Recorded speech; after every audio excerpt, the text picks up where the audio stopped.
مرض ملوش علاج؟ كبرنا واتعلمنا ان البرد عبارة عن عدوى فيروسية وليست بكتيرية، وكمان ان ملوش علاج بيقضي عليه بشكل تام. وكل اللي احنا بنعمله اننا بنبدأ نعالج الاعراض المصاحبة ليه، زي احتقان او سيلان الانف او العطس او الام الحلق وغيرها من الاعراض التانية، لحد ما ربنا يكرم الفيروس ياخد واجبه ويقضي فترته اللي هي تقريبا بتكون اسبوع ويسيب الجسم ويمشي، او ان جهاز المناعه يشد حيله معانا كده ويقضي على الفيروس. ولكن لان العلم والبحث ما بيتوقفوش، فانا جاي لك النهارده عشان نقضي على خرافه البرد واجدد لك معلوماتك واقول لك مبروك، اخيرا وبعد طول انتظار بقى في علاج فعال ونهائي لنزلات البرد. دواء جديد تم تطويره علشان يقضي على الفيروس نفسه، دواء متجرب بقاله شهور وبيدي نتائج ممتازه، ولكن زيه زي اي دواء بياخد فتره على ما بينزل للاسواق المصريه. ولكن انا جاي النهارده اطمنك واقول لك انه خلاص هيكون متوفر قريب جدا. الدواء مادته الفعاله اسمها البالوكسيفير ماربوكسيل، ودي ماده فعاله بتدخل داخل الفيروس نفسه وتبدا ان هي تدمر انزيم مهم جدا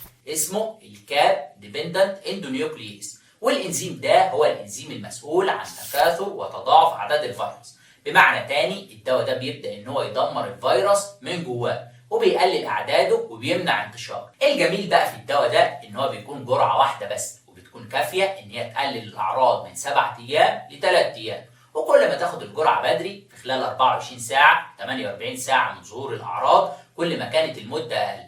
ومش بس كده، الدراسات على الدواء ده اثبتت ان هو بيقلل فرص انتشار المرض والعدوى للاشخاص اللي حواليك، يعني هيفيدك وهيفيد غيرك. الدواء معتمد في 75 دوله تقريبا حتى الان، وبيعتبر من الادويه اللي بتعتمد على آلية عمل جديده وحديثه ما ابتكرناش زيها تقريبا في اخر 20 سنه. فبدل ما كنا بنعتمد على اننا نعالج الاعراض او نرفع المناعه، دلوقتي العلم بيقدم لنا طرق ووسائل حديثه عشان نقضي على الفيروس بشكل مباشر. فلو عاوز بقى تعرف اسم الدواء التجاري اللي هيتوفر بيه في الصيدليات وكمان شكل العلبه، ما تنساش انك تعمل فولو وتسيب كومنت عشان نعرفك عليهم اول ما يكون متوفر. دلوقتي بقى نقدر اننا نقول باي باي لنزلات البرد وباي باي للاعراض بتاعته، وكمان باي باي لروشتة البرد اللي اسعارها بقت توصل لارقام خرافيه. ولكن تفتكر هنتحجج ازاي بعد كده بدور البرد اللي كنا بنغيب بسببه من الشغل مع وجود دواء زي ده بيقضي على البرد بشكل تام؟